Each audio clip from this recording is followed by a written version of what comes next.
Iyi radiyo mwumva ni radiyo inkingi y'amahoro, ijwi riharanira ukwishyira ukizana kwa buri munyarwanda. Bakunze barajya nginde basuje muri kumwe na Musabyimana Gaspard. Turi kwa gatatu ku itariki ya gatatu y'ukwezi kwa munani muri 2022. Mwese ndabasuhuje shaka kugaruka ku kiganiro Charles Onana yakoze ku itariki ya 12 z'ukwezi kwa karindwi. Murumva ko hashize ibyumweru 3 agikoze. Yari yateranije General Ndindimana wize gutegeka gendarmerie mu Rwanda ndetse akaba na ministre w'ingabo z'igihugu, atkoranya kandi Colonel Luc Marshal wategetse ingabo za Loni mu Rwanda muri 1994 hariya muri Kigali. Abo bagabo rero bakoranije agaruka kuri kiriya kibazo cy'ihanurwa ry'indege yari itwaye Perezida Habyarimana, bahanuye ku itariki 6 z'ukwezi kwa kane mu 1994.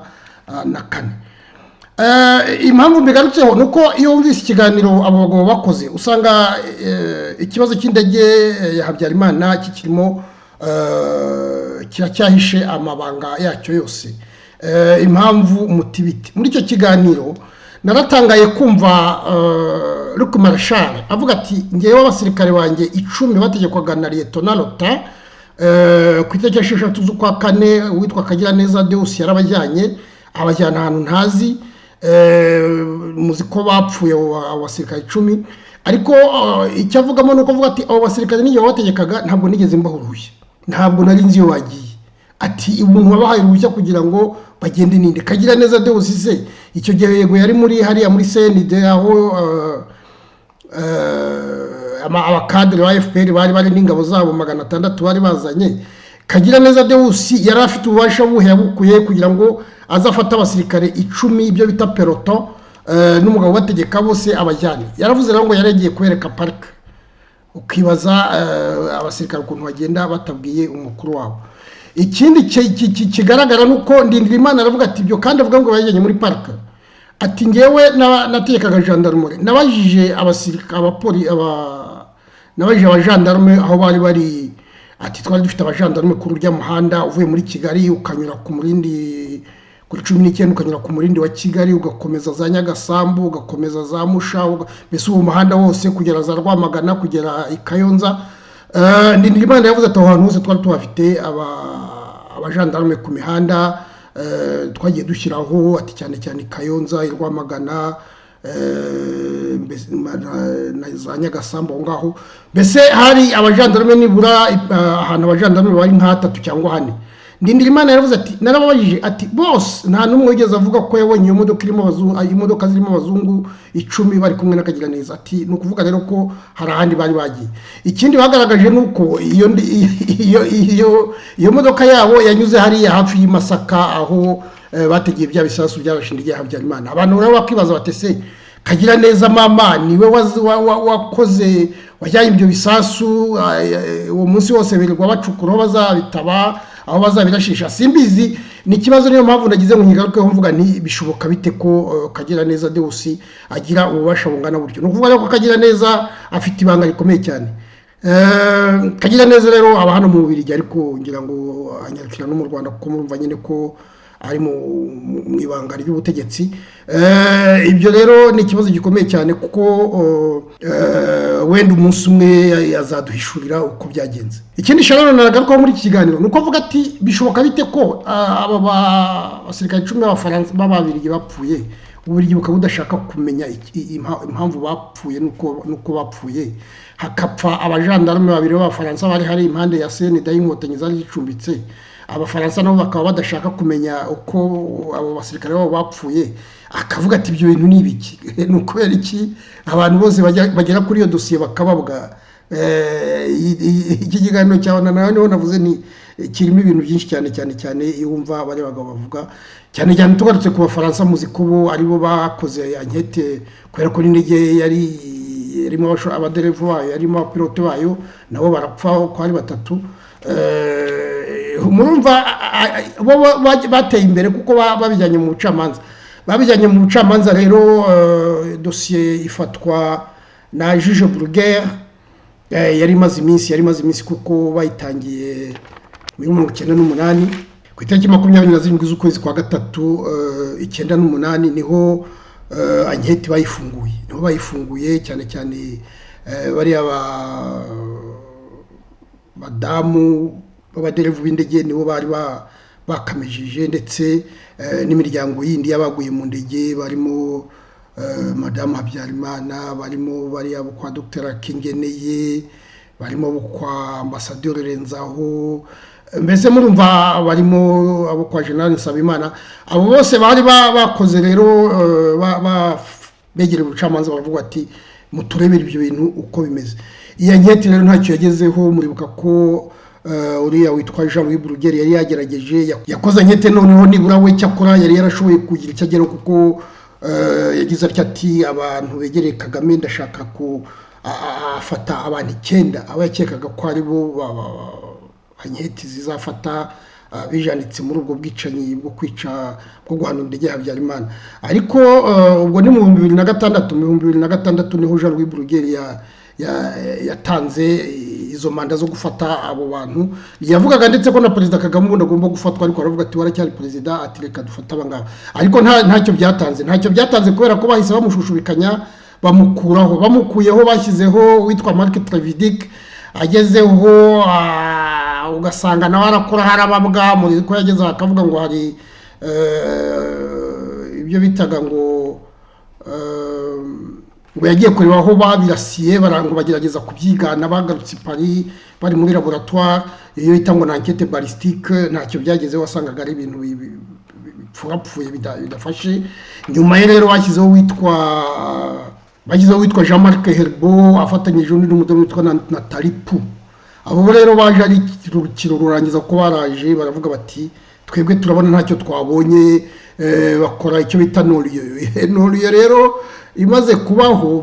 Urumva baragiye bari banketeur bashinzwe icyo bita ba juge d'instruction. Mu 2018 niho bavuze bati twebwe twakoze dusanga biriya bintu byo guhanura indege bidafatika, turekeye aho ngaho. Baragenda rero bamaze kubivuga, juge muri cour d'appel arabyemeza mu kwitariki 3 z'ukwa karindwi mu 2020.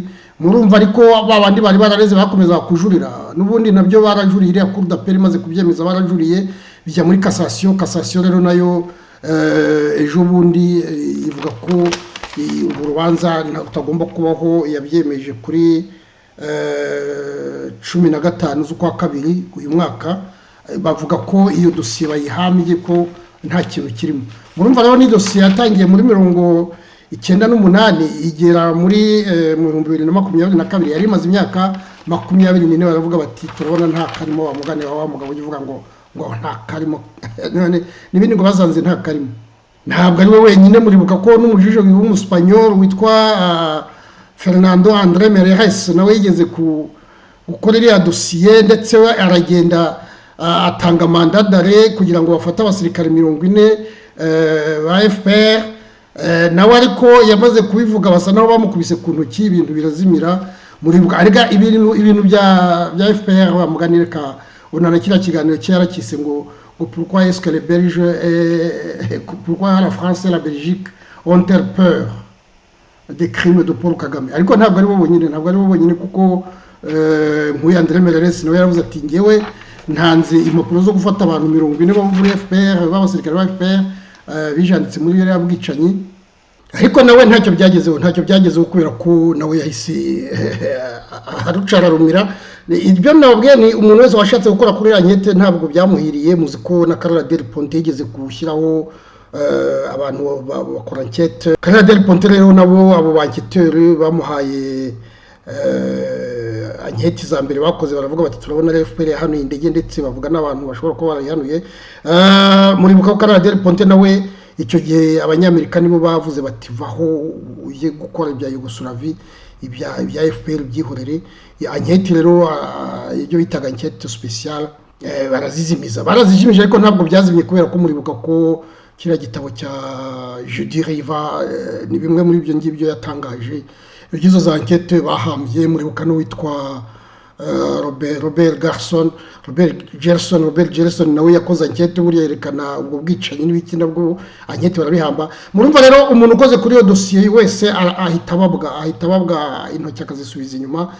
Niyo mpamvu navuze ni iki kiganiro cyawe reka nongere ngaruke kuri ibi bakagira neza turebe nabwiye Sharon nshaka kugishyira mu kinyarwanda ati nta kibazo niba cyafasha abanyarwanda ariko urubanza rero rwo guhanura indege buriya nurucabana kubera iki nurucabana kubera ko birazwi abantu bose barabihamije hari abahamya batanze ubuhamya bufatika bari bahari bavuze ko biriya bisasu byahanuye indege ya Habyarimana byakuwe ku murindi na General Karamba Charles Karamba hanyuma abarashe ibisasu bakaba Frank Nziza na Eric Hakizimana bari abasirikari murumva rero kagira neza muri ibyo ngibyo niba ari babashyiriye ibyo bisasu afatanyije n'abandi basirikare niba ari yarabijyanye mbese murumva kagira neza nimwumva ikiganiro ngiye kubanyurizaho ndashyiramo mu kinyarwanda muraba mwumva kagira neza afite mu ruhare runini cyane hanyuma ikindi mvuga ni urubanza n'urucabana nuko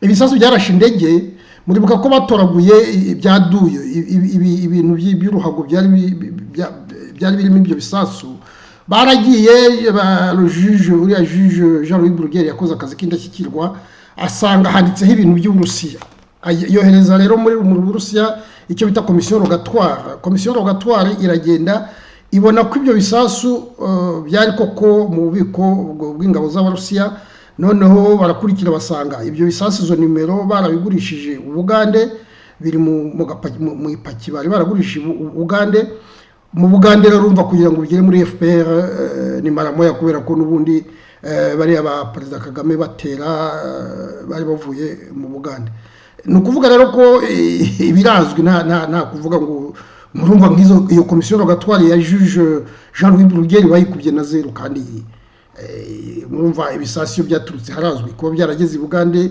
bakabirashisha indege ya Habyarimana nta gitangaza kimwe reka rero turebe ibyo Charles Onana Colonel Luc Marchal na General Ndindirimana bavuze kuri icyo kibazo murumva ko ari ibintu nagomba kubasangiza il y a donc cet événement le 6 avril 1984 ati hari icyo kintu cyo guhanura indege muri 1994 dans les enquêtes sur l'attentat, c'est le fait que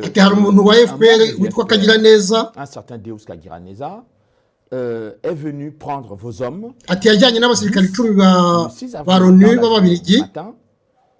et il les a amenés, on dit, au parc de la Kagera, enfin, on ne sait pas où, une expédition...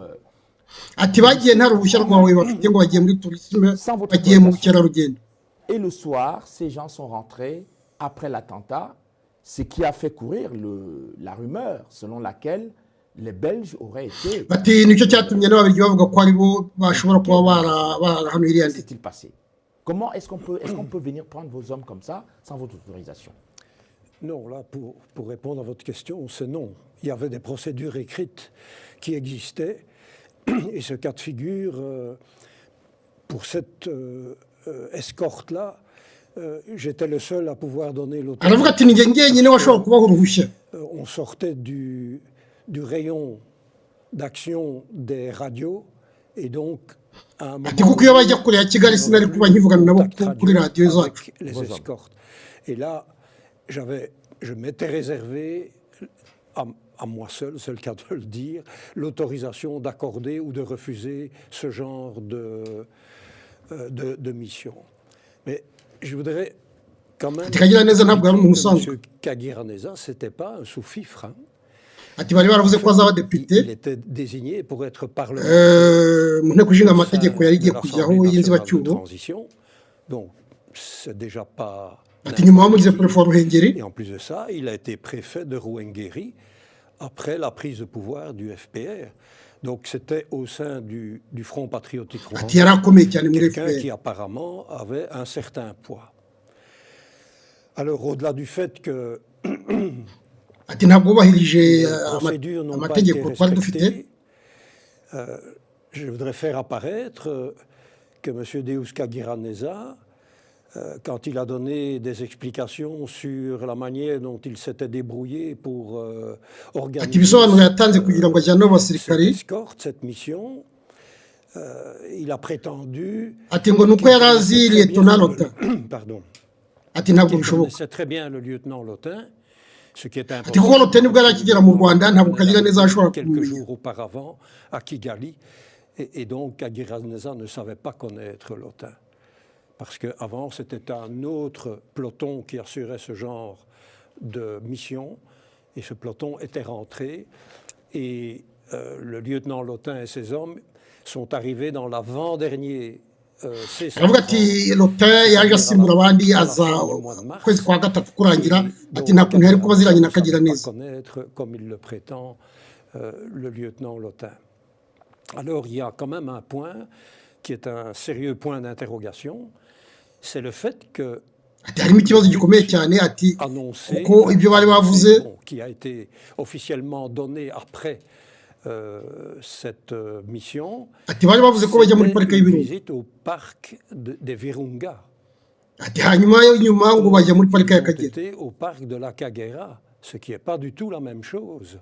Parce que s'ils avaient été au parc des Virunga, ils ne seraient pas passés près du lieu dit La Ferme, dans la vallée de Masaka, d'où les missiles ont été tirés le soir à 20h30. Et c'est comme ça qu'ils sont passés à ati banyuze kuri uriya muhanda banyura hafi ya La Ferme hafi y'Masaka kuri uriya muhanda ati banyura kabiri bagenda banagaruka. Fait penser que ce passage à proximité de l'endroit est peut-être la raison pour laquelle les Belges ont été ati niyo mpamvu ababiligi bahise bavuga ko ari bo bashobora kuba bagiye guhanura iriya ndege contre l'avion du président Habyarimana. Et puis les informations aravuga ati abo basirikari ari abasirikari bari muri Kanombe au niveau du camp ari abajandarume bari kuri umuhanda Kanombe au niveau de la aravuga ati ari abirwamagana ati bose barabaje ntabwo bigeze batubwira ko basirikari bahageze. De l'entrée du parc, on signalait pas de présence de ces gens, que personne n'était passé par là. Aravuga ati Kagiraneza ni impunzi mu Bubiligi. Réfugié en Belgique depuis la fin des années 90, enfin au début des années 2000. Donc il est réfugié. Ati ntabwo bigeze bamubaza ukuntu yajyanye abo basirikari. Concerné par ati barabibajije ariko biciraho nta nkurikizi les éléments des casques bleus et il n'a jamais été inquiété, pas mis en prison. Il a été interrogé, oui. Et c'est tout. Mais c'est tout. Et il n'y a pas eu de suite. aravuga ati ese mu Bubiligi no mu Bufaransa bafite ubwoba bwa FPR. Oui, ça oui. Mais mon colonel, qu'est-ce qu'il y a? On a peur du FPR en France et en Belgique? Bon, oui, on peut se poser la question. Enfin, la seule chose que c'est tous ces éléments-là qu'on relève. Ati ikibazo kiri hariya nuko badashaka kumenya ukuri. Ati bashaka kugushakisha. Raison sous-jacente que la situation est telle et qu'on refuse de découvrir la vérité alors que tout le monde connaît. Ati ku mpande zombi ati usanga nawe ushaka kumenya évidemment ko une byagenze. décision judiciaire pour que ça soit coulé en force de choses. Et apparemment, de tous côtés, on renonce à ce que la clarté soit faite. Je rappelle également qu'il y a eu l'enquête. Aravuga ati FPR muri ibyo byose niyo nyirabayazana. Ne concerne pas seulement le FPR, parce que moi j'affirme que le FPR est impliqué dans tout cela. Ati ndetse ankete zibaye zafata Kagame. Vérité ariko hari n'abandi. Ati babaga babiri inyuma. Kagame lui-même seul, mais il serait dirigé sur d'autres personnes et peut-être des gens qui commanditaient tout cela de très loin. De très loin. Ati Colonel Marshal umva se umunsi umwe icyo kibazo cya bariya basirikari b'ababiligi bapfuye ati ndetse nawe nzi ko byakugizeho ingaruka kubera kuba bakujyanye mu bucamanza. A été d'abord sali et lavé parce que la justice belge vous a quitté. Ati n'ubwa mbere bari bajyanye muri conseil de guerre kuva intambara ya kabiri y'isi ati ninjye bajyanyemo. Ati mbabwiye ko muri ankete y'abafaransa nandikiye jije Hervo kugira ngo njye kubabwira ibyo nzi kuri kiriya kibazo ati banze kuntumira ati kandi narabandi. D'être à nouveau entendu. Sur l'affaire de Deus Kagiraneza. Sur l'ensemble de la problématique. Oui. Parce qu'il y a tellement de choses fausses qui paraissent être des vérités. Ati naranditse rwose ko bantumira nkababwira ibyo nzi ariko enfin bon qu'on ne discute pas. Et donc j'ai officiellement demandé d'être à nouveau entendu. Bon, il n'y a eu aucune suite. Ariko ikibazo nyine nuko nashaka kumenya nyine uko bari abasirikare bapfuye. Je souhaitais toujours savoir qui était vraiment responsable de la mort des 10 casques bleus. parce que vuga ni abantu bagiye inyuma yo guhanurira ndege Habyarimana nibo bagira bayazana yabira byose byakurikiye qui sont responsables. Et justement, un procès dans l'affaire de l'attentat aurait permis que les parties en présence viennent avec leurs arguments et qu'une fois les arguments... Ati nari mfite ibintu byo kubabwira atari kurumva kugeza iki gihe kugeza ubu banze kubyo bintu ko buri muntu azana ibyazo ndakazana ibyazo ati byose barabyanze. D'arguments se fassent. Et je disais, j'écrivais au juge Herbeau que c'était la dernière éventualité. Ati icyo kibazo ntibaba bashaka ko abantu bakijyaho impaka kugira ngo barebe ufite ukuri n'udafite ukuri. Et duquel pouvait aboutir, eh bien, la réponse que je me pose toujours, qui est le véritable... Ati ninde wahanuye indege, ninde wishe bari basirikare b'Ababiligi? Ben écoutez, qui est responsable de l'attentat du 6 avril? Qui est responsable de la mort des 10 casques bleus belges? Eh bien, nous sommes ravis. Icyo twakora no gukomeza kubaza ibibazo. Ce n'est pas le bon mot, mais pour dire que le travail que nous faisons, nous devons continuer à poser des questions parce que pour l'instant, les réponses ne sont pas satisfaisantes.